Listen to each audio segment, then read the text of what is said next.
nuting jaman kelakone. Nuting jaman kelakone. Dadi budaya wayang ki tetep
Muspika Kecamatan Kademangan dalasan ibu-ibu sing do mirsani. Dibawani no, coba dibawani. Kene iki sak riat kita senek wayang. Mbah Rejo Winangun Mas Gondrong, Mbah Ploso Dik Kangko, pas Mas Kangko nek kene awake dhewe ning Sambi Gedhe ya. Iki Mbah Ndosari dereng kaya. Mbah Ndosari tanggal pira ngono awake dhewe ning endi? Aku mireng Ndosari apa? Mbah Ndosari ndak bolo. Berjo. Karo kita ndak bolo. Jenengan mau jarana arep matur kula, Mbah. Kok matur Mbah Lurah kok matur. Jenengan ajeng dawuh. Matur, Pak, matur pipis kula wae, pipis ajeng ditatur. Nyapa dadak ditatur Mbah Lurah Ndosari mbok tak tatur dhewe lho. Ya.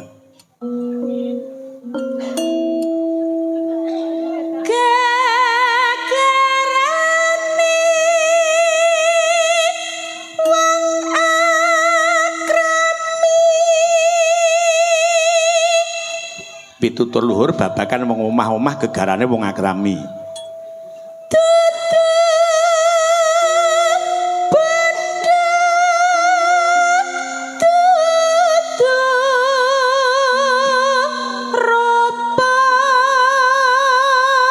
Jadi wong gegarane wong akrami iki paitane dudu bondo dudu rupa.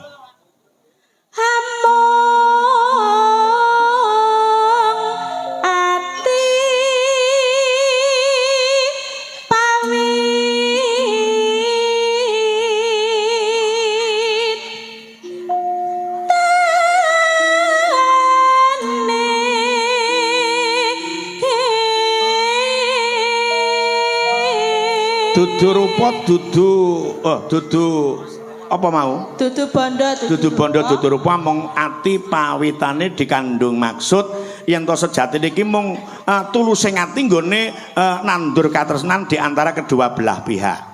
Mula lek wis kaya ngono ditegeske pisan, ayu ra manggen ning rupa, ora perkara derajat pangkat lan rupa. Rupane ayu ning lek atine ora apik, sok-sok ya keluyuran ngeneske ning pikiran karo wong lanang. Ya. Nggih.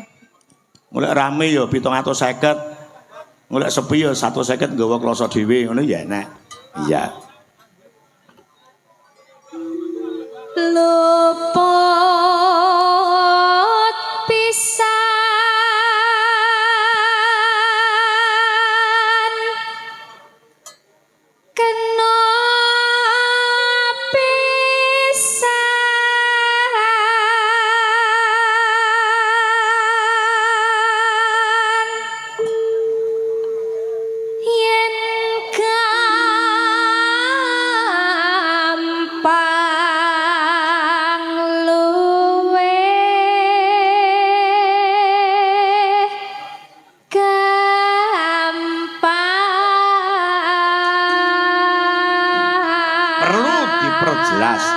luput pisan kena pisan yen gampang luwih gampang. Dadi wong rabi iki lek pancen jodhone cethek ya gampang. Ning lek jodhone jero kala mangsa nganti dadi perawan tuwa. Ning ndak perlu pesimis, Gusti Allah tetep menehi jodoh. Ya.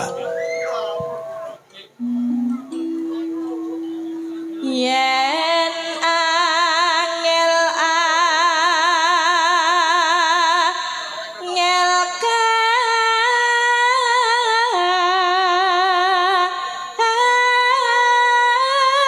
Ongkek nduk.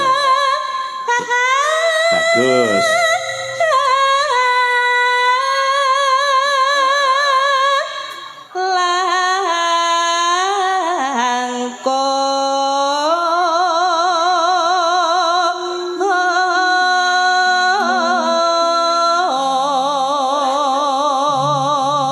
Dirungokne nduk Hani wis perawan ngati-ati lek golek jodoh diarani angel penak-penak lek wis angel kelangkung lek ngantek dadi perawan kasep kuwi ya ngesake ya bebayani mula aja sok dolanan karo wong lanang lek golek pacar sitok ya sitok aja mbok kabeh mbok benteli mbok sanggupi kuwi ndeder perkara ya.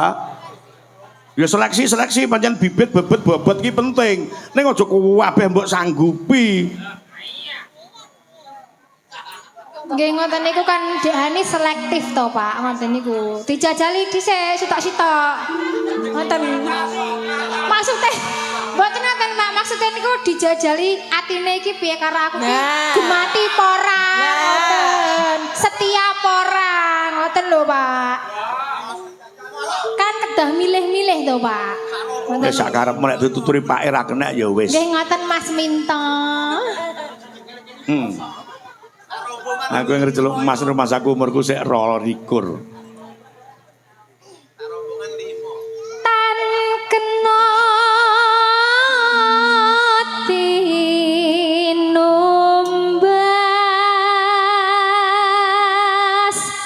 arta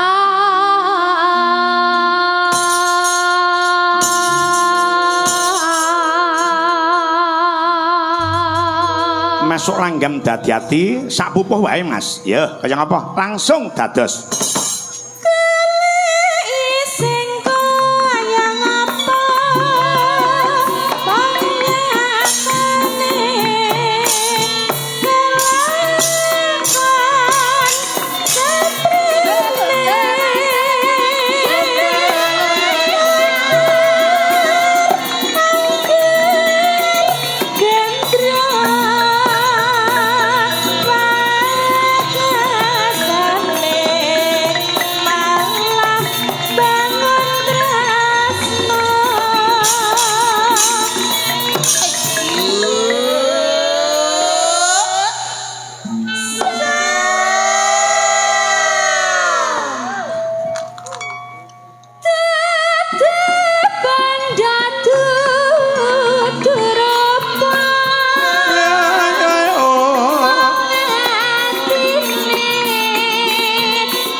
Didadekke suwe ora jamu.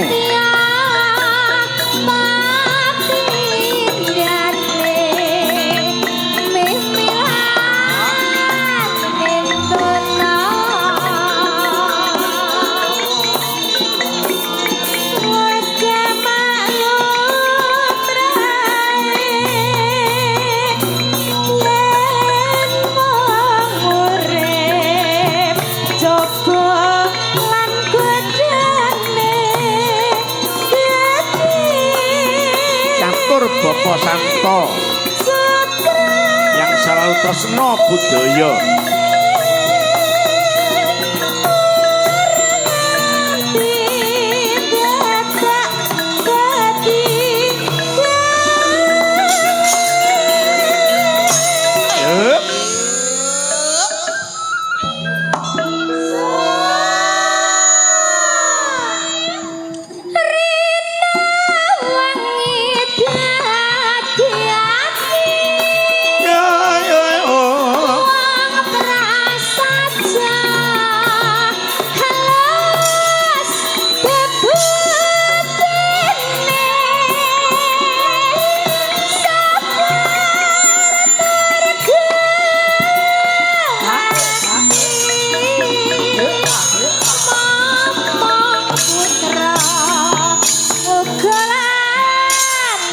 dene